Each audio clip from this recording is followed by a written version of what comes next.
ಬರೀ 20 ನಿಮಿಷದಲ್ಲಿ ಹೋಗಿ ಅವರನ್ನ ಉಡಾಯಿಸಿ ಬಂದಿರುವುದು ಕೂಡ ಇಲ್ಲಿ ಒಂದು ನಮಗೆ ಪೂರ್ತಿ ಹೆಮ್ಮೆಯನ್ನ ತಂದ್ಕೊಟ್ಟಿದೆ. ಹಾಗೆ ಭಾರತದ ದೇಶ ಅಂತ ಬಂದ್ರೆ ನಾವು ಯಾವುದೇ ಧರ್ಮ ಜಾತಿ ಅಂತಾನೆ ನೋಡಲ್ಲ. ನಮ್ಮ ದೇಶ ಒಕ್ಕಟ್ಟಾಗಿರುವಂತಹ ದೇಶ. ಅದೇ ಹೇಳಿಕೆಯಲ್ಲಿ ಹೆಣ್ಮಕ್ಳು ಸಿಂಧೂರವನ್ನ ಮುಟ್ಟಿರೋದ್ರಿಂದ ಅವ್ರಿಗೆ ನಾವೇನಂತ ತೋರಿಸ್ಕೊಟ್ಟಿದ್ದಕ್ಕೆ ನಮ್ಗೆ ತುಂಬಾ ಹೆಮ್ಮೆ ಆಗ್ತಿದೆ. ಅವರಿಂದ ನಮ್ಮ ಯಾರು ಸೋಫಿಯಾ ಕುರೇಶಿಯಲ್ಲಿ ಕುಂತಿರೋ ಅಂತ ಜೆಟ್ ಪ್ಲೇನ್ ಅವ್ರನ್ನ ಕೈಲೇ ಹಿಡಿಯಕ್ ಆಗೋದಿಲ್ಲ. ಅದರಿಂದ ನಮ್ಮ ಭಾರತ ಸೈನಿಕರು ತೋರಿಸ್ತಾರ, ನೀವು ಸಿಂಧೂರನ್ನ ಹರಿಸಿದ್ರಿ, ನಮ್ಮ ಭಾರತ ದೇಶದ 2 ಮಹಿಳೆಯರು ನಿಮ್ಮಿಂದ ಹಿಡಿಯಕ್ ಆಗಲ್ಲ.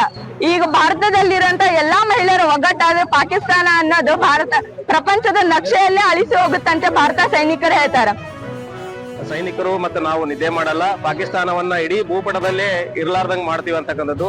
ಆದ್ರೆ ಆಪರೇಷನ್ ಸಿಂಧೂರ ಅಂತಕ್ಕಂಥದ್ದು ಇದು ಭಯೋತ್ಪಾದಕರ ವಿರುದ್ಧ ಇರತಕ್ಕಂಥ ಕಾರ್ಯಾಚರಣೆ. ಇದು ಯಾವತ್ತೂ ಕೂಡ ನಿಲ್ಲಲ್ಲ. ಭಯೋತ್ಪಾದನೆ ಎಲ್ಲಿವರೆಗೆ ಆಗುತ್ತೋ ಅಲ್ಲಿವರೆಗೆ, ಭಯೋತ್ಪಾದನೆ ಎಲ್ಲಿವರೆಗೆ ಇರುತ್ತೋ ಅಲ್ಲಿವರೆಗೆ ಆಪರೇಷನ್ ಸಿಂಧೂರ ಕಾರ್ಯಾಚರಣೆ ನಡೀತಾ ಇರತಕ್ಕಂಥದ್ದನ್ನು ಇಡೀ ಪಾಕಿಸ್ತಾನಕ್ಕೆ ಸಂದೇಶವನ್ನು ನೀಡಿದ್ದಾರೆ.